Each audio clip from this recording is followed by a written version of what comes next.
जय हिंद दोस्तों।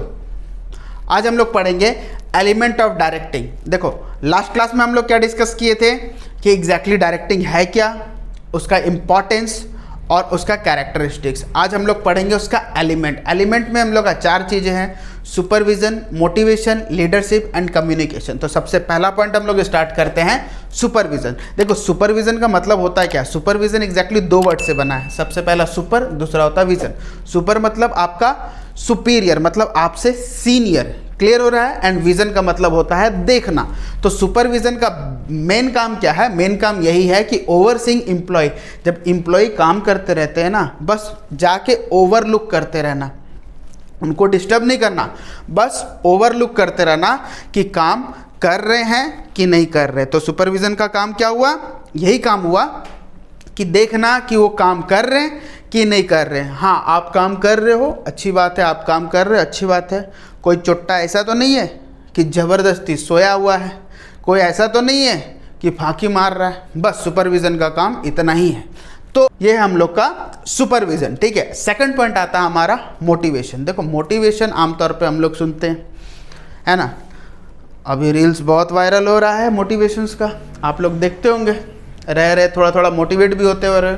लेकिन मोटिवेशन का एग्जैक्ट मतलब क्या है? मोटिवेशन का मतलब है inspiring people at work to accomplish desired goal. इसका मतलब क्या है? इंस्पायर्ड करना लोगों को, ठीक है। जब वो काम करते रहे, उस काम का गोल को अचीव करने के लिए टाइम टू टाइम उसे मोटिवेट करना होता है। रीज़न क्या है?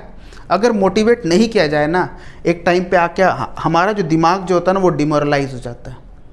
तो उसे एक्टिव करने के लिए मोटिवेशन इतना ज़्यादा ज़रूरी है कि इतना बूस्ट कर देता है एक इंसान को कि वो काम को ना और स्पीड में करने लग जाता है। तो ये है हमारा मोटिवेशन। बेसिकली मोटिवेशन जो चीज़ है, ये 3 चीज़ों में आता है। सबसे पहला मोटिव।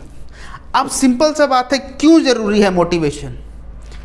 मोटिव जो है, अगर हमारे पास कोई मोटिव, कोई रीज़न ही नहीं है, तो हमें मोटिवेशन की ज़रूरत क्यों है?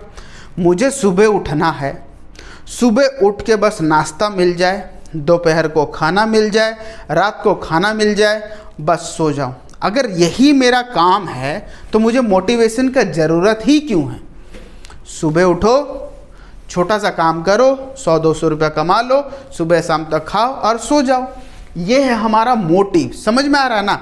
तो सबसे पहले ये देखना है कि हमारा रीज़न क्या है, मोटिव क्या है। अगर हमें करोड़ों रुपया कमाना है तो सिंपल सी बात, हम लोग काम भी वैसा करेंगे ना, करोड़ों लायक। ऐसा तो नहीं है कि रास्ता में जाएंगे, लड़कियां छेड़ेंगे वगैरह वगैरह वगैरह, तब तो करोड़ों नहीं आएंगे ना। सिंपल सा चीज़ है। तो हमारा मोटिव, हमारा गोल क्या है, उसके according it refers to inner state. आपके अंदर वो चीज़ होना चाहिए कि आपको चाहिए क्या, तो उसके अकॉर्डिंग आप काम करेंगे, उसी के हिसाब से हमें मोटिवेशन चाहिए। तो पहला काम क्या हुआ हमारा? मोटिव। सेकंड काम हमारा क्या हुआ? मोटिवेशन। देखो मोटिवेशन में अभी तो बताया ना, inspiring people at work to complete goal. अब यहाँ पे क्या ध्यान देना है कि मोटिवेशन जो है वो लोगों को इंस्पायर करता है कि वो काम को अचीव कर सके। थर्ड है हमारा मोटिवेटर। देखो मोटिवेटर क्या है? मोटिवेटर टेक्निक है। किस टेक्निक से आप लोगों को मोटिवेट करते हो? It is the technique use to motivate people. लोगों को आप किस तरीक़ा से मोटिवेट करते हो। जब ये 3 चीज़ आपके लाइफ में आ जाए तो आप इजीली मोटिवेट भी रहोगे, आप अपने आप को इजीली बूस्ट कर पाओगे ताकि आप एक पर्टिकुलर गोल को अचीव कर पाओ। इसके बाद सबसे ज़्यादा इम्पॉर्टेंट जो है हमारा मैस्लोज नीड हिरार्की थ्योरी। बहुत लोग हिरार्ची भी बोलते हैं, बहुत लोग हिरार्की भी बोलते हैं, तो आप लोग जो बोलना है बोलो, ठीक है। मैस्लोज एक थ्योरी दिया है जिससे हमें एग्जैक्टली मोटिवेशन का पता चलता है। और हमारा मोटिवेशन जो है वो हिरार्की सिस्टम, मतलब पिरामिड सिस्टम में होता है, जो कि नीचे से ऊपर की तरफ जाता है। मतलब सबसे छोटा नीड से लेके सबसे बड़ा नीड तक इस थ्योरी में हमें बताया गया है। क्लियर हो रहा है? देखना अभी हमें ये है कि सबसे पहला नीड हमारा क्या है। ध्यान दो, बेसिक नीड है हमारा, बेसिक फिजियोलॉजिकल नीड। इसका मतलब क्या होता है? इसका मतलब ये है कि एक इंसान का सबसे बेसिक नीड क्या है? बेसिक नीड यही है, रोटी, कपड़ा, मकान। बचपन से सुनते हुए आ रहे हैं, ये 3 चीज़ें सबसे ज़्यादा ज़रूरी है। खाना, पहनना और एक शेल्टर, मतलब जहाँ आप रहोगे, एक घर। रोटी कपड़ा मकान, ये तीनों होना सबसे ज़्यादा ज़रूरी है। लेकिन आज के डेट में आज का जो जनरेशन है उनको कुछ और भी चाहिए। आपके जनरेशन में मैं भी हूँ, लेकिन रीज़न ये है कि आपके एज में नहीं हूँ, है ना। मोबाइल और डेटा, भले घर की परिस्थिति कुछ भी हो जाए, बस मोबाइल हमें चाहिए और डेटा चाहिए। क्यों? फेसबुक, इंस्टा, व्हाट्सएप, ये सब चीज़ उसमें चलाना है ना सुबह शाम तक, क्योंकि दोस्त लोग करते हैं, हमें भी करना, घर का परिस्थिति कुछ भी हो। खैर, ये हमारा टॉपिक नहीं है। हमारा टॉपिक है कि हमारा सबसे पहला नीड क्या है, बेसिक फिजियोलॉजिकल नीड। ये है हमारा सबसे पहला need, food, shelter and clothing.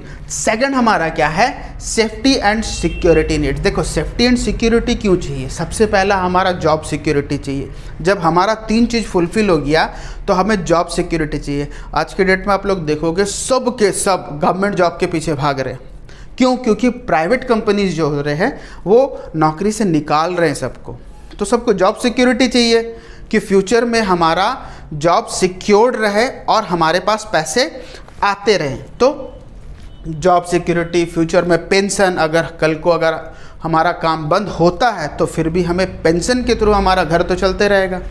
Third है हमारा स्टेबल इनकम, ये कंटिन्यूसली हमारा इनकम जो है वो स्टेबल रहे, ऐसा ना हो कि आज हमारा काम चल रहा है कल ना चले। इलनेस, देखो ऐसे भी हो सकता है कि फ्यूचर में हमें कुछ ऐसा बीमारी हो जाए कि हमारा सारा का सारा सेविंग ख़त्म, हमारे पास ऐसा पैसा ही नहीं कि हमारा इलाज ना कर पाएँ। तो हमें क्या करना है, हमें एक हेल्थ इंश्योरेंस लेना है। तो हेल्थ इंश्योरेंस की अकॉर्डिंग हम लोग क्या देखेंगे कि हमारा लाइफ जो है वो सेफ है और सिक्योर्ड है। हमारा लाइफ इंश्योरेंस लेना है कि कल को मुझे कुछ ना हो जाए। क्यों? क्योंकि अगर मुझे कुछ हो जाए तो हमारा फैमिली सर्वाइव कैसे करेगा। क्लियर? उसके बाद आता है इंजरी, अगर इंजर्ड हो जाए तो उससे हम लोग कैसे बाहर निकलेंगे। तो ये है हमारा सेफ्टी एंड सिक्योरिटी नीड्स। समझ में आ रहा है? थर्ड पॉइंट देखो, थर्ड पॉइंट हमारा है सोशल नीड। सोशल नीड में हमारा क्या है, अफेक्शन, लव। देखो आज के डेट में ये बहुत ज़रूरी हो गया है। इंसान के पास कुछ रहे चाहे ना रहे, अफेक्शन एंड लव होना चाहिए। जेब में फूटी कौड़ी नहीं है लेकिन घूम रहे हैं ज़रूर। खैर, हमारा ये टॉपिक नहीं, हम लोग आगे बढ़ते हैं यार, ठीक है। मतलब हम लोग सोसाइटी के अकॉर्डिंग हम लोग जैसे रहते हैं, लोगों से मिलना, पार्टी करना, लोगों के साथ घुलना मिलना, हमारा सोसाइटी जैसे उनका तौर तरीका सीखना, ये जो है हमारा सोशल नीड है। देखो यहाँ पे क्या लिखा, affection, love, sense of belongingness, friendship etcetera. हम लोग यहाँ पे क्या देखते हैं, सबसे पहला हमारा नीड क्या है, सबसे पहला हमारा रोटी कपड़ा मकान। ये अगर फुलफिल हुआ तब हम लोग आगे बढ़ेंगे ना। हमारा जॉब सिक्योरिटी देखेंगे, पेंशन देखेंगे, लाइफ इंश्योरेंस देखेंगे, ये सब सारा चीज़। उसके बाद देखेंगे ना हमारा फ्रेंड्स। लेकिन आज उल्टा होता है, पहले फ्रेंड्स देखेंगे, पेट में जाए कुछ नहीं जाए कोई दिक्कत नहीं है, खाना हो चाहे ना हो, फ्रेंड्स होना चाहिए, गर्लफ्रेंड होने चाहिए, बहुत सारा चीज़ है ऐसा। लेकिन हमारा थर्ड नीड क्या है, affection, love, sense of belongingness and friendship. Friendship फिर आता है, ठीक है। उसके बाद मैस्लोज हमें क्या बताया, एस्टीम नीड। एस्टीम नीड्स में क्या है कि भैया अब हम लोग का ये सारा चीज़ तो पूरा हो गया, अब अपन को चाहिए फुल इज्जत, है कि नहीं। अब चाहिए इज्जत, मतलब लोग जब बाहर निकलते हैं ना तो उनको एक रिकॉग्नाइजेशन चाहिए, एक इज्जत चाहिए। रीज़न क्या है, सब चीज़ तो है फिलहाल हमारे पास, तो एक इज्जत भी तो होना चाहिए ना सोसाइटी में। तो वो इज्जत के लिए अब हम लोग भागेंगे, सेल्फ रिस्पेक्ट, रिकॉग्नाइजेशन, अटेंशन, ये सब चीज़ के लिए। तो सेल्फ रिस्पेक्ट आएगा कैसे, ऐसा ना हो कि अरे कल तुमको देखा था ना, हाँ 4 लड़कियां पीट रही थी तुमको, पूरा वायरल हो रहा है वीडियो, है कि नहीं। तो वो रिकॉग्नाइजेशन नहीं होता, ठीक है। अगर रिकॉग्नाइजेशन देखना है तो बहुत अच्छे अच्छे लोगों का देखो, जहाँ पे बाहर अगर लोग निकलेंगे तो उन्हें पहचानेंगे। आज हम लोग का रील्स वायरल हो जा रहा था, रिकॉग्नाइजेशन हो जा रहा है। लेकिन अच्छा रिकॉग्नाइजेशन और ख़राब रिकॉग्नाइजेशन में बहुत ज़्यादा अंतर है, ठीक है ना। ऐसा नहीं कि लादेन बन जाओ सब जानेंगे आपको। आपको डिसाइड करना है एग्जैक्टली कि आपको रिकॉग्नाइजेशन कैसा चाहिए, अच्छा वाला या बुरा वाला। क्लियर हो रहा है। उसके बाद आता है हमारा सेल्फ एक्यूजेशन नीड। देखो ये सबसे लास्ट है, growth, self fulfilment and achievement goals. यहाँ पे क्या ध्यान देना है कि देखो आज अगर हम लोग एग्जांपल्स लेते हैं, अगर अंबानी का, ठीक है, क्या लगता है उनके पास पैसे नहीं है, बहुत है ऑब्वियसली। तो सिंपल सा चीज़ है, अगर इतने पैसे हैं फिर भी वो क्यों कमा रहा है? सिर्फ ग्रोथ, जितना में है उतना में तो नहीं रह सकते। अगर ये लास्ट है तो इसका मतलब क्या? लास्ट तो कुछ भी नहीं होता है। देखो, कमाने का कोई भी एक लास्ट लिमिट नहीं होता। वो चाहता है कि दिन ब दिन ग्रोथ होते जाए। तो उनका बिजनेस धीरे धीरे ग्रोथ हो रहा है। जैसे ही पहला स्टेप वो कंप्लीट कर ले रहा है, सेकंड में जा रहा है, सेकंड से थर्ड, थर्ड से फोर्थ, इस तरीक़ा से ग्रोथ होते जा रहा है। और यहाँ पे क्या बोला गया? Self fulfilment. अब सिंपल सा चीज़ है, अब अंबानी जी के पास आप लोग जाएंगे, ठीक है, एक ब्रीफकेस लेके जिसमें 5-10 करोड़ रुपया होगा। सर, ये मेरे तरफ से आपको छोटा सा तोहफा, आप एक काम कीजिए, मेरा ये काम करवा दीजिए ना। क्या बोलेगा अंबानी? ये बेटा, ये इधर आ। अबे 10 करोड़ तो पीछे पॉकेट में लेके घूमता हूँ। वो देख, मेरा वाइफ है ना, उनके हाथ में जो फ़ोन है ना, तुम 4 करोड़ का बात कर रहा है, 400 करोड़ का फ़ोन है वो। तो देखो, इतना पैसा होने के बावजूद भी आज भी वही लगन से काम क्यों चल रहा है? ताकि वो ग्रो हो। रीज़न यही है कि धीरे धीरे मतलब जो पोजीशन में है उनसे बढ़ते जाए। इसी को बोलते सेल्फ फुलफिलमेंट। अपना जो सोच के रखें उसे ग्रो करते रहे। उनके बाद आता है हमारा अचीवमेंट गोल। ठीक है, हमारा जो गोल है अपना ही लिमिट को पुश करो और उसे अचीव करो, फिर दूसरा लिमिट बनाओ, फिर पुश करो अपने आप को और उसे भी अचीव करो। देखो, आज का टॉपिक हमारा मोटिवेशन के ऊपर था, तो बहुत चीज़ ऐसा था जो आप लोग को मैं मोटिवेशन दिया एग्जैक्टली। अगर देखा जाए, मैं मजाक में बहुत सारा बात बोला, आप लोग भी अपने घर में ऐसा ना करो। देखो, यहाँ पे रिकॉग्नाइजेशन चाहिए। अगर ध्यान आप लोग दो तो सबसे पहले यही चीज़ आता है कि नहीं? रोटी कपड़ा मकान, जॉब सिक्योरिटी, पेंशन, ये सब का चिंता होता है। उसके बाद फ्रेंडशिप और आपका लव वगैरह, ये सब चीज़ें। आप लोग जाओ, आप अपने सोसाइटी में देखो, कुछ लोग ऐसे भी होंगे जो आज के डेट में 15,000 रुपये कमाते होंगे, लेकिन आईफोन लेके घूम रहे हैं। क्यों? EMI में आईफोन खरीद के घूम रहे। क्या ज़रूरत है? नहीं। सबसे पहले इनका ज़रूरत है, फिर हमारा सेकंड, फिर हमारा सोशल, देन हमारा esteem and then self actualization need. समझ में आ रहा है? तो ये होता है हमारा मोटिवेशन। तो कृपया करके आप लोग अपने घर में फोर्स ना करें कि अगर हमारा ये नीड पूरा नहीं है तो कुछ चीज़ें हमें चाहिए, मतलब चाहिए। ठीक है, अपने पेरेंट्स को ज़्यादा तंग ना करें। ठीक है, तो यहाँ पे वीडियो लंबा हो जाएगा, जिसकी वजह से मैं सिर्फ और सिर्फ मोटिवेशन तक करवा रहा हूँ। नेक्स्ट क्लास में मैं लीडरशिप एंड कम्युनिकेशन करवाऊँगा। आप लोग यहाँ पे स्क्रीनशॉट ले लो।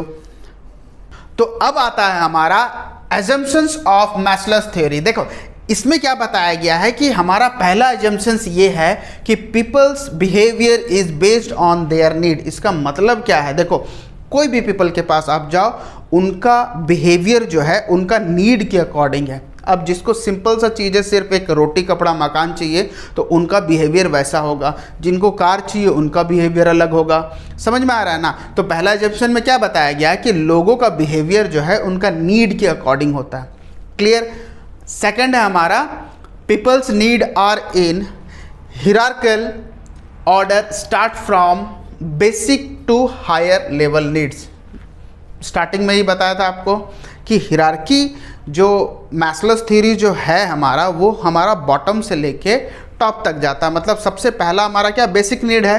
तो यहाँ हमारा बेसिक नीड से लेके हायर नीड तक जाता है। तो लोगों का नीड यहाँ पे सबसे पहला रोटी कपड़ा मकान होता है। सेकंड हमारा क्या था? सेकंड उसका जॉब सिक्योरिटीज़ वगैरह। थर्ड हमारा क्या होता है? थर्ड हमारा ये होता है कि हमारा सोशल नीड। चौथा हमारा एस्टीम। उसके बाद हम लोग हायर सोचेंगे तो थर्ड पॉइंट हमारा क्या बोला गया है? थर्ड पॉइंट बोला गया people are motivated by unfulfilled needs. देखो, इसका मतलब क्या है? इसका मतलब ये बताया गया है कि लोग जो है ना, अगर अनफुलफिल नीड है ना, उससे बहुत ज़्यादा मोटिवेट होते हैं। सपोज मान लो आप लोग का कार खरीदना है, बंगला खरीदना है, ठीक है, वो आपका एक ड्रीम है। अगर उस ड्रीम को पूरा करना है तो वो अपने आप आपको मोटिवेट करेगा कि मुझे वो चीज़ पूरा करना है। तो अनफुलफिल जो नीड जो होता है, लोगों को वो मोटिवेट करता है हमेशा कि हाँ, उस ड्रीम को पाना है, मतलब पाना है। उसके बाद आता है a person move to the next higher level of hierarchy only when lower need satisfied. ध्यान दो, सबसे पहला नीड सेटिस्फाई होगा तब हम लोग नेक्स्ट लेवल में जाएंगे, वो होगा उसके बाद नेक्स्ट लेवल में जाएंगे। यही तो हम लोग स्टार्टिंग से पढ़ रहे हैं मैस्लोस थ्योरीज में। तो यहाँ पे वही चीज़ बताया गया कि हम लोग मूव कब करेंगे, लोअर टू हायर। जैसे जैसे हमारा एक एक नीड खत्म होते रहेगा, हमारा नेक्स्ट नीड के ऊपर में हम लोग जाते रहेंगे। तो ये हुआ हमारा मैस्लोस थ्योरी पूरा का पूरा कंप्लीट। एग्जैक्टली हमारा वीडियो थोड़ा ज़्यादा लंबा हो जाएगा, जिसके वजह से मैं आज जो है सिर्फ और सिर्फ सुपरविज़न और मोटिवेशन का मैस्लोस थ्योरी तक ही बताया हूँ। इसके बाद हमारा मोटिवेशन का और एक टॉपिक बचेगा और लीडरशिप एंड कम्युनिकेशन हम लोग नेक्स्ट वीडियो में बनाएंगे। तो सबसे पहले आप लोग एक काम करो, जो डायरेक्टिंग का हमारा पहले 2 वीडियो बना है उसे आप लोग अगर नहीं देखे हैं तो जाके सबसे पहले ये सब वीडियो देख लो। तो जब तक हमारा नेक्स्ट वीडियो नहीं आ जाता तब तक फ़िलहाल इसे पढ़ लो बे। तब तक स्टे ट्यून एंड जय हिंद।